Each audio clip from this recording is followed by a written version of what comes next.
Hello everyone, it's Matt and welcome to April's Roadmap Radar. I've been rummaging through the Microsoft 365 roadmap and picked out some of the choice updates so I can share them with you. And as usual this month, there's a lot of love for Teams and new updates and features for SharePoint, Word, Outlook Forms and Whiteboard.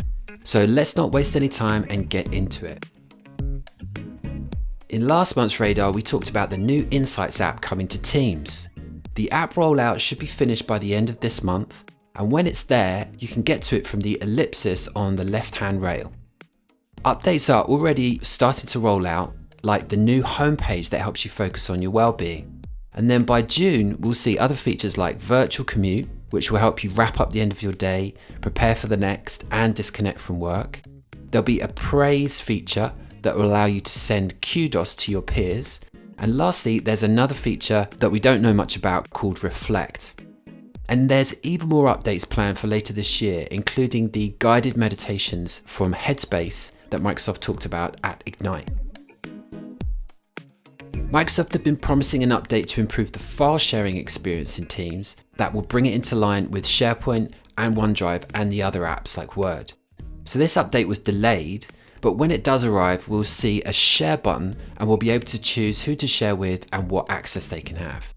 Then you can either copy the link or send a message with the link already in it.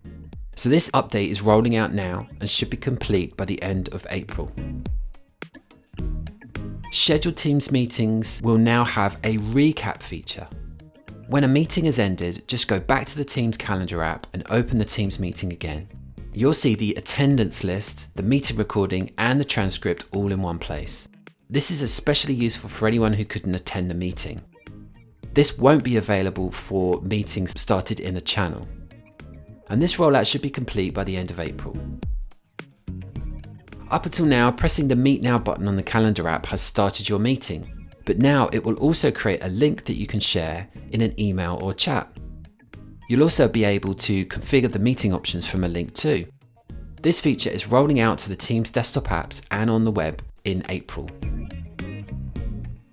The Reactions feature allows you to react to participants during a meeting. In a Teams meeting, we can choose 4 different reaction types: applause, like, heart, and laugh. And we can send it to meeting attendees from the new Reactions button on the control bar at the top of the meeting window. We'll also see the reaction displayed over our position on the meeting stage. Reactions will be available on Teams desktop and Teams mobile apps by the end of April. Viva Connections for Teams is now available, putting your intranet site right into the Teams desktop app. Admins will need to configure this Connections app with a PowerShell script, and I'm going to do a video on that soon.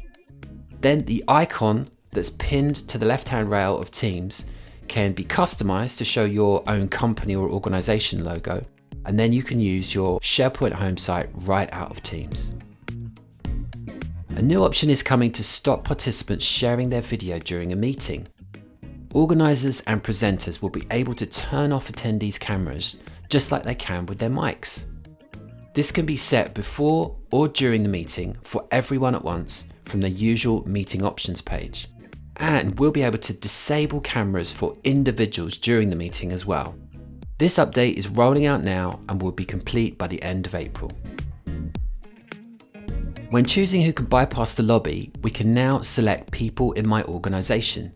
This means that any guests from outside of your organization will have to wait in the lobby to be admitted. The rollout of this feature began in March and should be complete by the end of April. If you're using Teams with your Safari browser, you'll now be able to share your video during meetings, which you couldn't do before. This update requires Safari 14 or above and should be available to everyone now. Good news for Mac users now who were previously unable to share their computer sound when presenting movie clips or presentations with sound in a Teams meeting. This update will fix the issue, so Mac users can now present their media with sound as well as visuals. This rollout should be complete by the end of April. Updates are coming to the way we manage large numbers of people in our Teams meetings. In the participant list or roster, we'll see a list of the first 20 people in the meeting, and then there'll be an option to drill in to see more. Presenters will be able to see who is in the meeting lobby and choose whether to admit them one by one or all at the same time.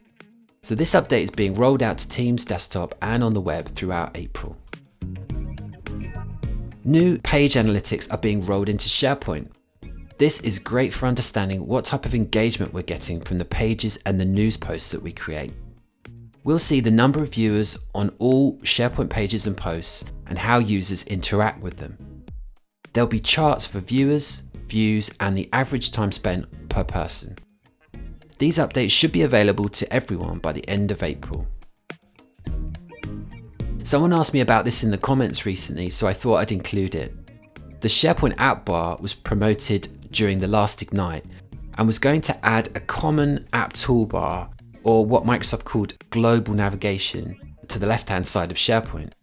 It was going to give us easy access to things like the home site and other SharePoint resources. I never had it in any of my tenants, but I did see it in one or two of my customers.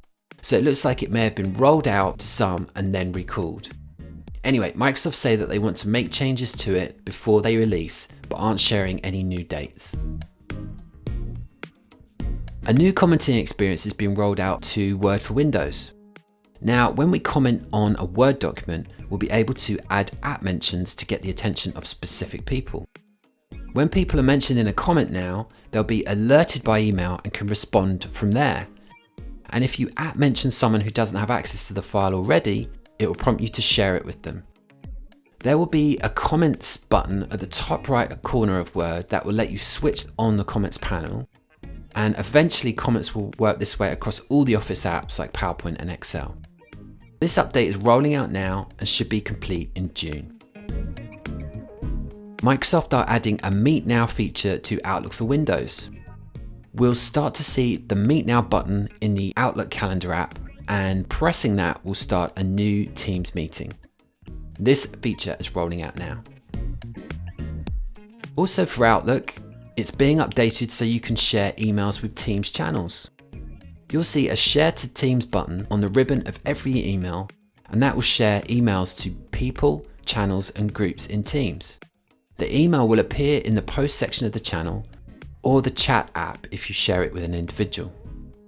Once the email is in Teams, you can react to it with emojis, and you can start a conversation or open it up or download it, just like a normal file. This update rolled out in March and should be available to everyone now. There are some new features coming to Forms when you use them as polls in Teams meetings. First, anonymous participants, or people who've joined your meeting without signing in, will be able to vote in any polls that the presenter shares. Previously, they had to use the Teams chat app to vote, but now they can vote just like anybody else. This works on Teams desktop, on the web, and on mobile. And the second update is for mobile users. Now they'll be able to create and share polls during the meeting from their phone. The rollout of these features should be complete by the end of April. And finally, now we can create and share whiteboards on the most popular mobile platform, Android. With Whiteboard for Android, we can draw or write naturally with ink in real time and share and collaborate with our teammates. Microsoft Whiteboard is available for Android from the Google Play Store now. Okay, so that's this month's radar. Thank you for sticking with me to the end, and I'll see you next time.